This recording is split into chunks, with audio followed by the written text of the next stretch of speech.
Monsieur le Président de l'Assemblée nationale, Mesdames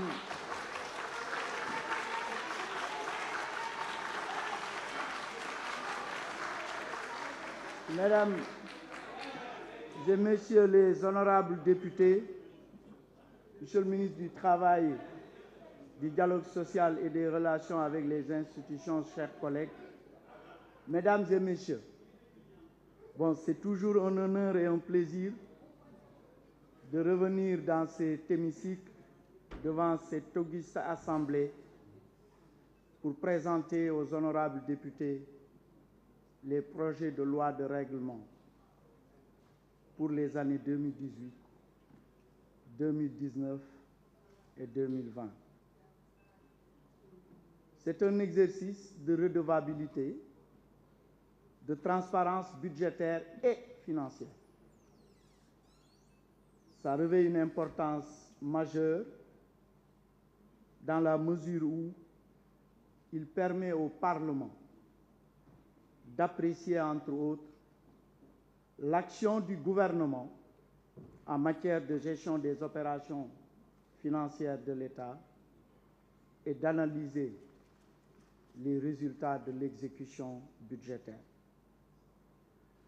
Permettez-moi, Monsieur le Président, Mesdames, Messieurs les honorables députés, puisque c'est un débat passionnant, qu'à l'entame de mon propos, qu'on puisse donner la définition exacte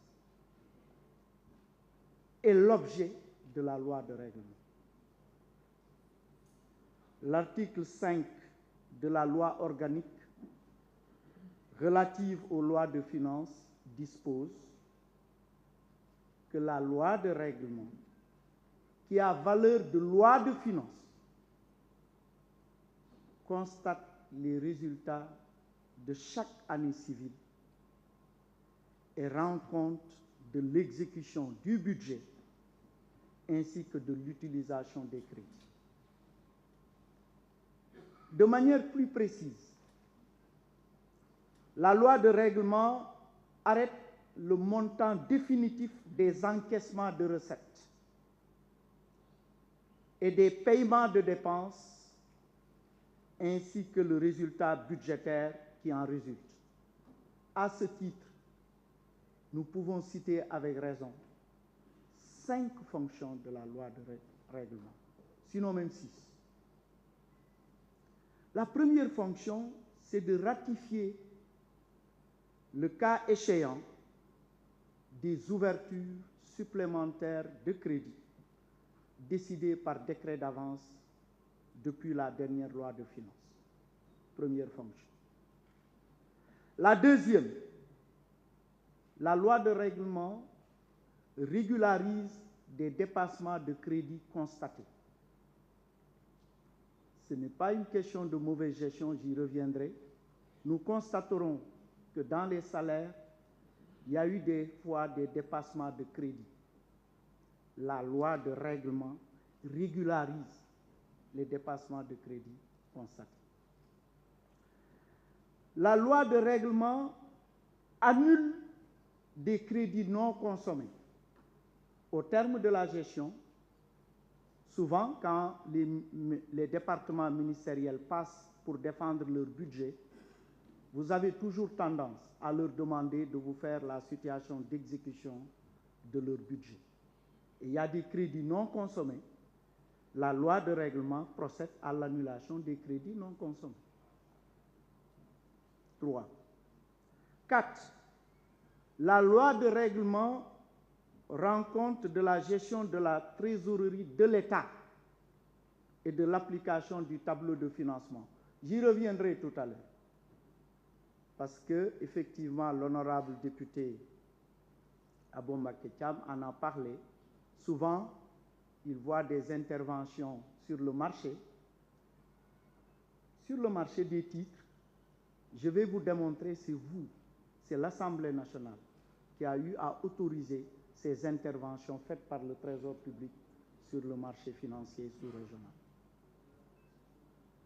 4. J'ai déjà indiqué la gestion de la trésorerie. 5. La loi de règlement arrête les comptes et les états financiers et affecte les résultats de l'année. J'avais indiqué 5, mais j'ai rajouté une 6e fonction.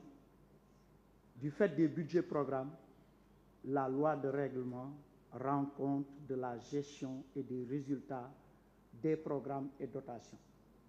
Les dotations, à l'instar de l'Assemblée nationale et de toutes les autres institutions, et les programmes métiers et programmes pilotage au niveau des départements ministériels sectoriels. Mais il est également important de préciser que la loi de règlement est élaborée sur la base des informations du compte administratif de l'ordonnateur. Admettons-le, le compte administratif de l'ordonnateur au Sénégal a commencé à être élaboré en 2014, pas avant. Et ce compte administratif de l'ordonnateur retrace les opérations exécutées dans la phase administrative des dépenses. Phase administrative des dépenses s'entend engagement, liquidation et ordonnancement. Ça s'arrête là. Et du compte général de l'administration et des finances qui contient entre autres la balance consolidée des comptables publics. Phase comptable, prise en charge et paiement. C'est pourquoi vous avez vu souvent des fois des différences entre le compte administratif de l'ordonnateur et le compte général de l'administration et des finances. J'y reviendrai pour dire pourquoi il y a effectivement des différences. Quand on est en base ordonnancement, compte administratif de l'ordonnateur et base paiement, compte général de l'administration et des finances, il peut y avoir effectivement des différences. Pour son examen maintenant à l'Assemblée nationale, le projet de loi de règlement est accompagné 1.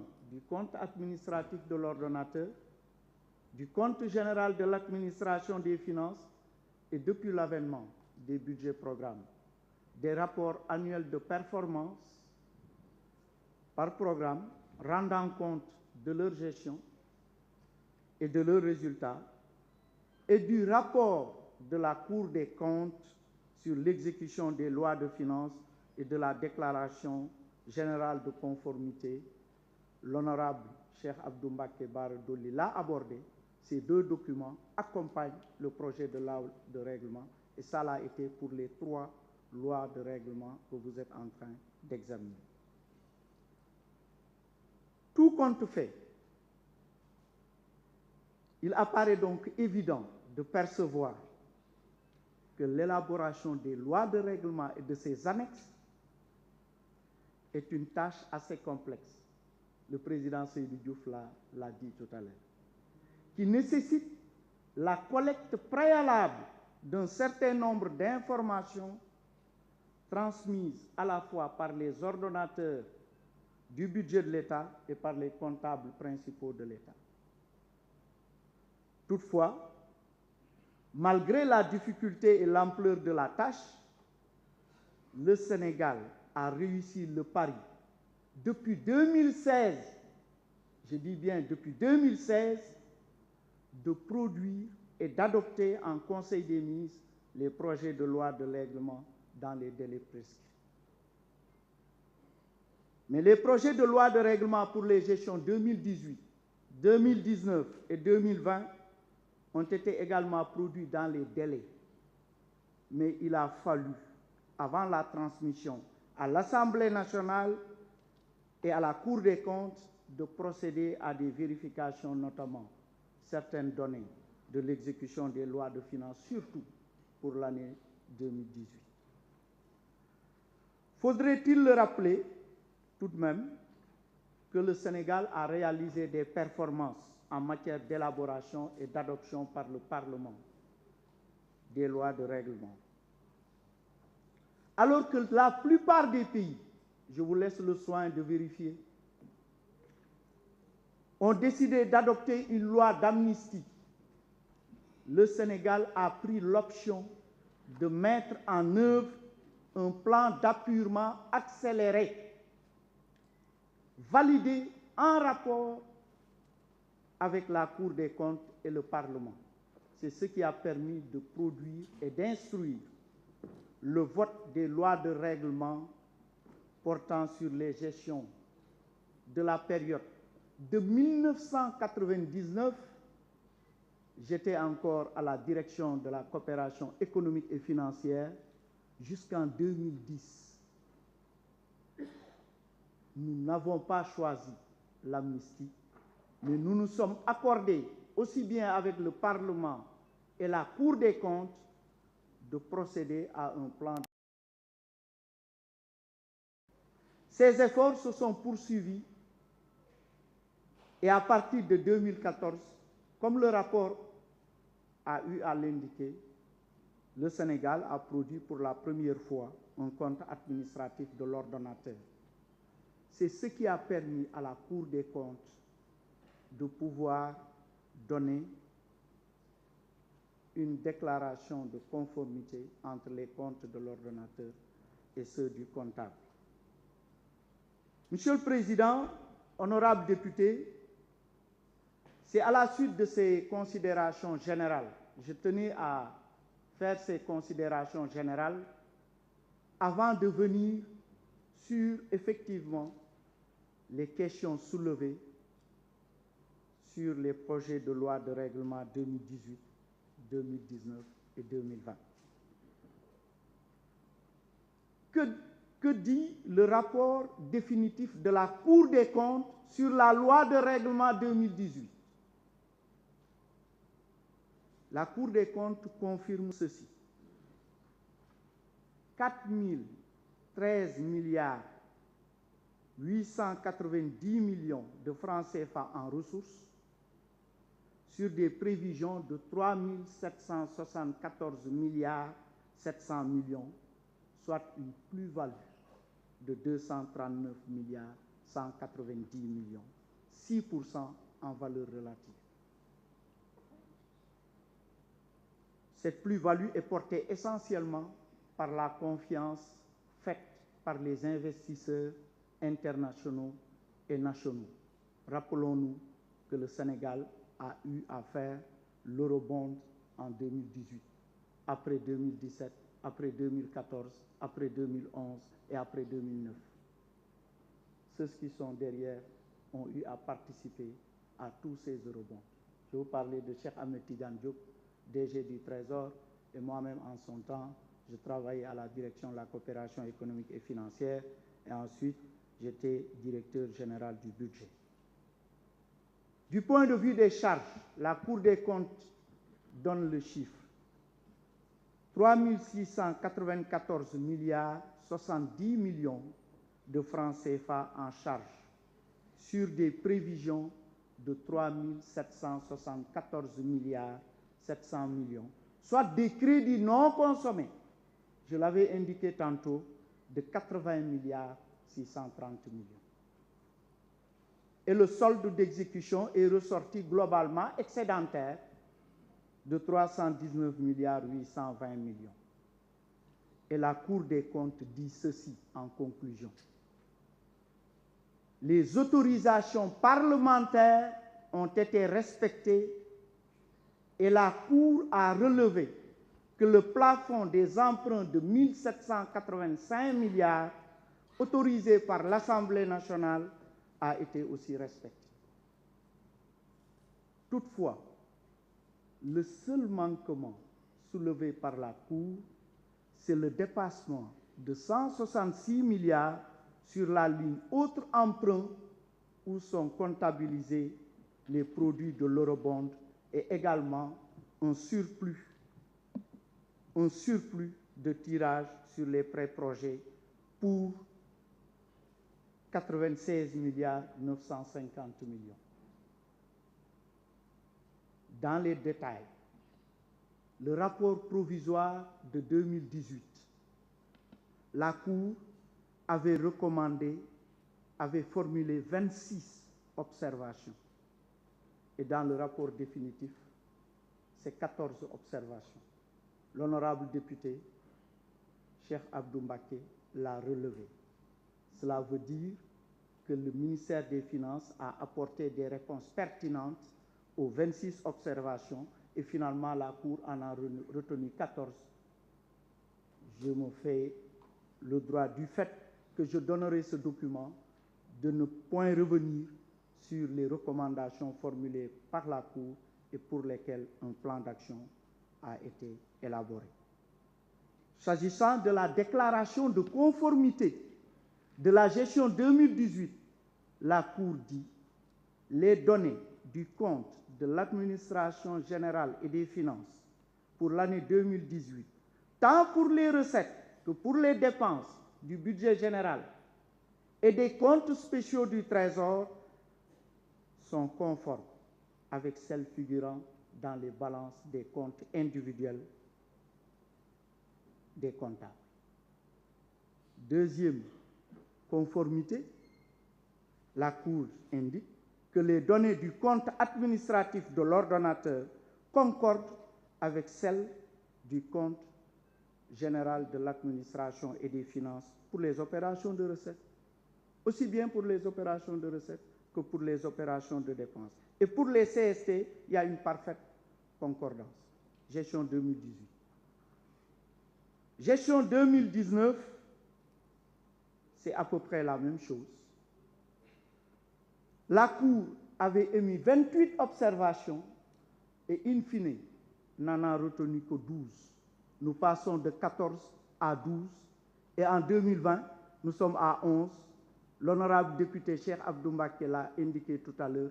Cette tendance baissière des recommandations de la Cour démontre à suffisance à quel point le gouvernement prend les dispositions nécessaires pour mettre en œuvre les recommandations formulées par la Cour des comptes.